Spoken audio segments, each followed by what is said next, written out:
I have a question for South Africa. Why do y'all always want to beef with Nigerians? Now, my sister, I come representing all of South Africa. Why would we beef with a country that can't even afford the beef that you're speaking of? She said that her mother is Mozambican or something. She said Mozambican, then she said her dad is Nigerian.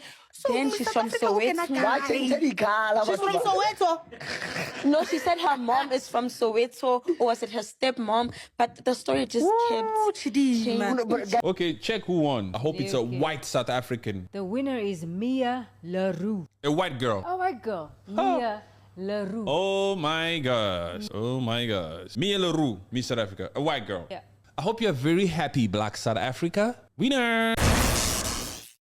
Even doubt. It doesn't make sense. I wouldn't say I'm xenophobic. I mean, it doesn't make sense. You're not being really xenophobic. Doesn't. It's literally Miss South Africa. There's a Miss Nigeria at that side. Miss Nigeria, Miss Europe, Miss what? Exactly. Go to your country so and do that. For me, it didn't make sense. But I mean, people being, weird towards her, I didn't like that. But recently, news has broken out that fraud and identity theft may have been committed by Chidima's mom in order for her to get like a South African ID, birth certificate, what. Mom's kebengu. Bro.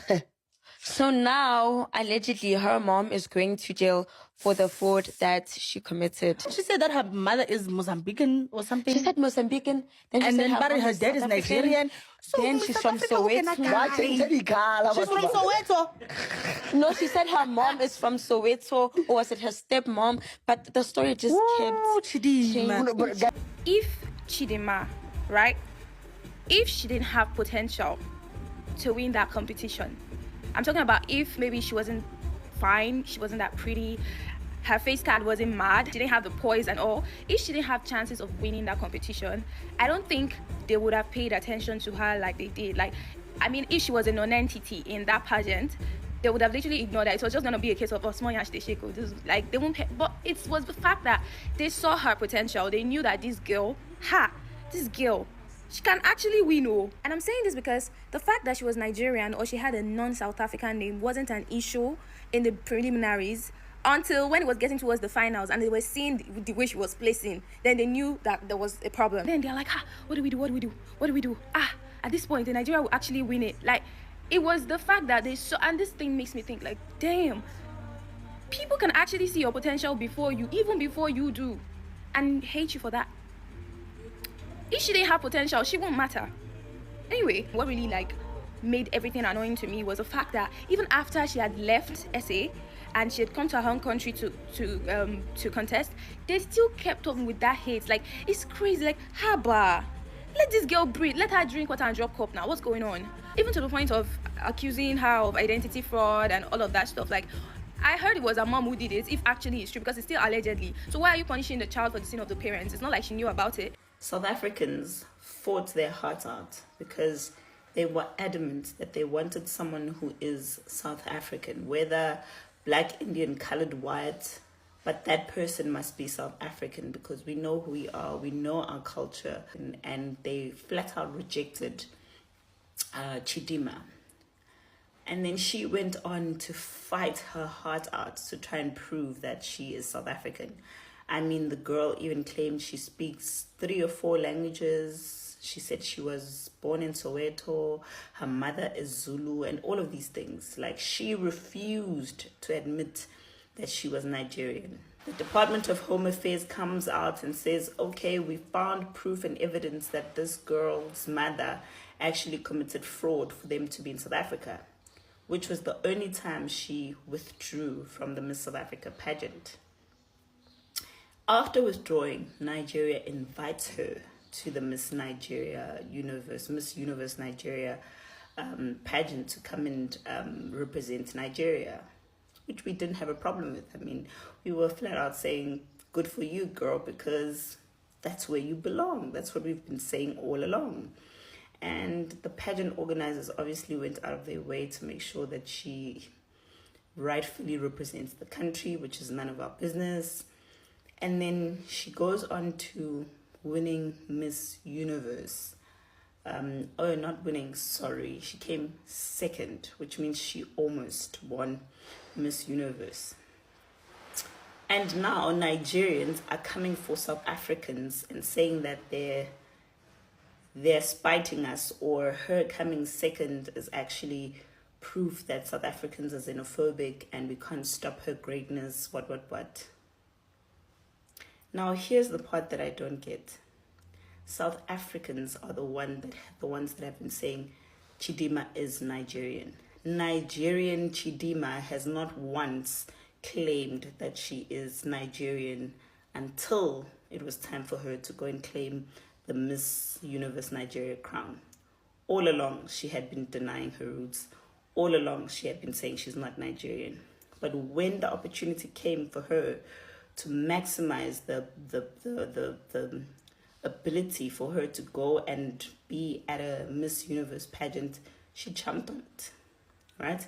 She didn't go to Nigeria and ask Nigerians to represent them. Nigerians approached her to represent them because obviously they knew she's got all this training and whatnot from South Africa.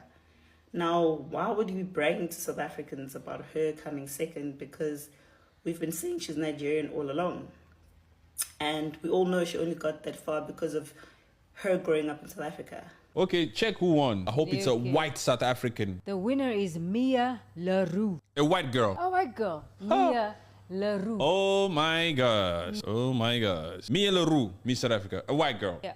I hope you're very happy, Black South Africa. Winner. Winner, chicken dinner. If she deserves it, we don't mind. But it's just funny how they said no to Julius Malema, and now they have the DA in the National Government of National Unity.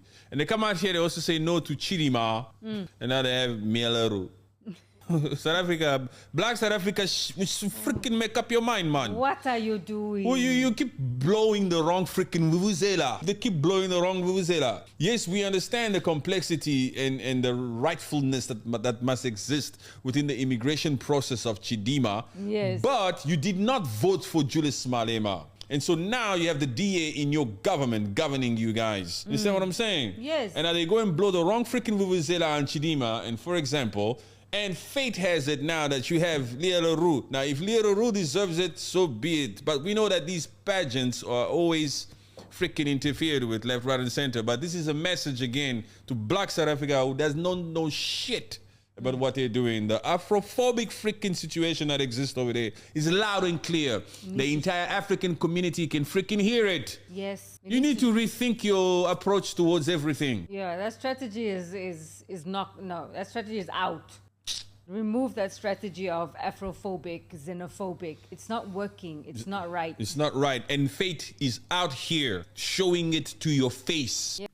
It is only in South Africa where when locals here want illegal, undocumented people gone, it's the only place on the African continent where it's called xenophobia.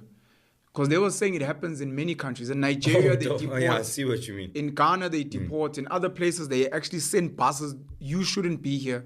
Nowhere in the media, anywhere in the world is it called xenophobia, except for when it's here. Which almost means there's an agenda set somewhere by someone. South Africa is such a unique place in that regard. Eh? Yeah. Like, there's a lot of stuff that gets like thrown on us that's just like, I don't know, we kind of get boxed into... This is an African country. Yeah. Because we're in Africa. We must be the most hospitable and the most liberal. Yes. You hear Zimbabweans. Those liberal values seem to be those the ones, when those ones come in, shit gets a bit... It's always hypocritical because you get labeled xenophobic. When Zimbabweans, I was going to say, I've got friends that are Zimbabwean. When Zimbabweans tell you that what you're saying is wrong and inappropriate. And I'm like, where you come from? You're not allowed to go into Zim without documentation. You can't come fucking tell us that we must do the right thing. When you know where you come from, you guys don't allow Masimba. The NGO, house them. It's like, okay, lady, white lady from wherever, take them to your home. From Houghton. Yeah. No, I can't, I don't. Why me? I don't have the space. How dare you fucking come tell me? My mate's quarters is already occupied. So because the president of South Africa came out to make a statement that he's going to make it easier for businessmen from Nigeria to get into South Africa and visitors from Nigeria to access South Africa, a lot of South Africans are coming out to protest and to say things like the president is a sellout, about South Africa.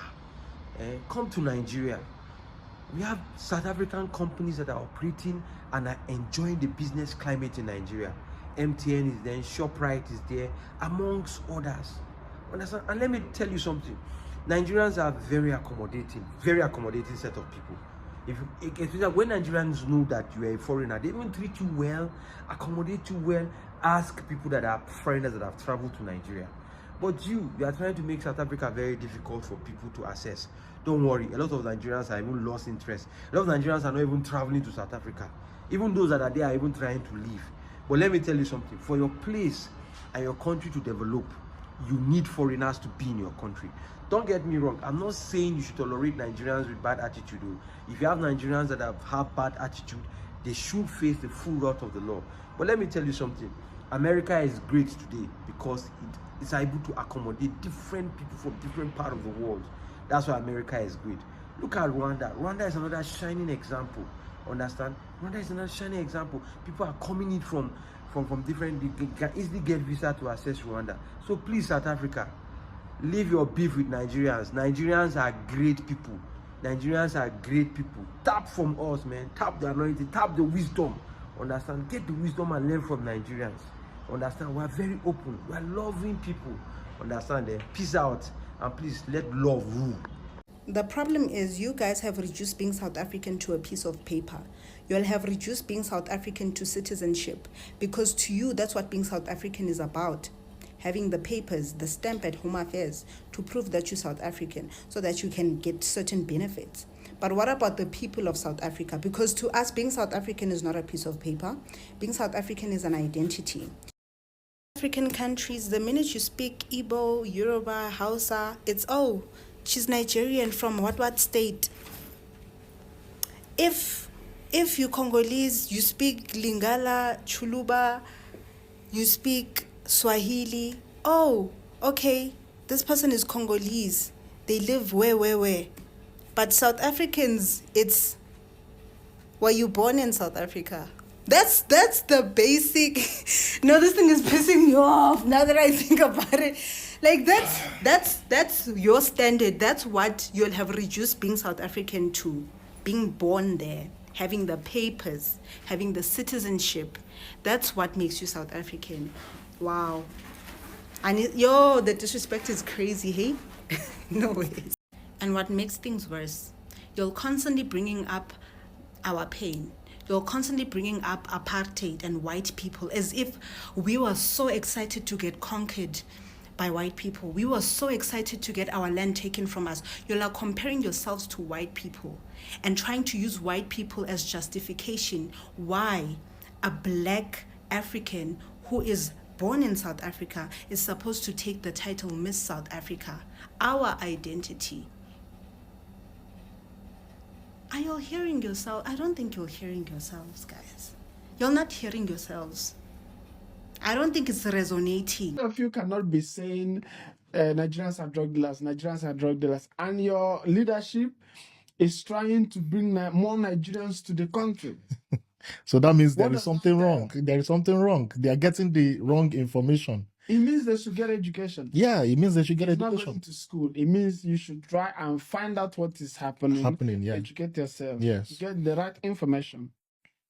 You know, like I said earlier, that the same way Nigerians are feeling the xenophobic attack is the same way Zimbabweans are feeling the attack. Yeah, so, but we are outspoken, so we will talk about it. We will not relent. Maybe Zimbabweans are not talking about it. So, about all of the activities that are happening in South Africa, that they are mentioning the names of Nigerians. Yeah. How are you, what is, how do I say it? What is your evidence? I have a question for South Africa. Why do y'all always want to beef with Nigerians? Now, my sister, I come representing all of South Africa. Why would we beef with a country that can't even afford the beef that you're speaking of? You are boldly speaking about beefing with a country, but you can't even afford beef. And this is why I say you can't afford the beef that you speak of. You, not so long ago, but 4 or 5 weeks ago, you guys were toy-toying, rioting, boycotting, making very big noises in the streets, toy-toying for rice. Because you couldn't afford what? Rice. So even if you could afford the beef that you're speaking about with South Africans, what are you going to eat the beef with because you can't afford rice? By the way, the rice in your country costs 56 rands, where you have gone and said on the internet in public that 56 rand is the average income in South Africa, in your country. So everyone goes to work at the end of the month, they earn 56 rand. A child in grade 1 carries that for lunch in our country. So we can't be beefing with people that we're not on the same level playing field with. Also, why are we beefing with a country where they have been kicked out of over 25 countries? 25 countries have decided, no, Nigerians are such a problem, we don't want them in our countries anymore. You'll have never gone to a single country and built something. You've never gone to a single country and actually added value to the country. Everywhere you'll go, you'll dilapidate buildings, you'll overcrowd buildings. Now tell me, why would we be fighting with you? Because that fight already has a clear winner. It's the country that can afford its people and afford you. Don't start us there. As unbelief. We beg. Thank you. Top 5 countries that have the highest number of Nigerians living in the country. On number 5, we have the USA. The USA have over 300,000 Nigerians living in the country. Number 4, we have Ivory Coast. Ivory Coast have over 1 million Nigerians living in the country. Number 3, we have Cameroon. Cameroon has over 4 million Nigerians living in the country. Number 2, we have Benin Republic. Benin Republic have over 6 million Nigerians living in the country. Number 1, we have Nigerians. Nigeria has over 100,000 million people living in the country. Yes, so I have mentioned top 5 that have the highest number of Nigerians. If we go to top 10, South Africa does not see future on this list. So what do they mean by there are millions of Nigerians living in their country? When you ask them, they will tell you that we only focus on the legal ones and not the illegal ones. Okay, the ones I have mentioned on this list are legal ones. Imagine the illegal ones. And yet, all the crimes in these countries are not committed by Nigerians solely. So what are you guys saying?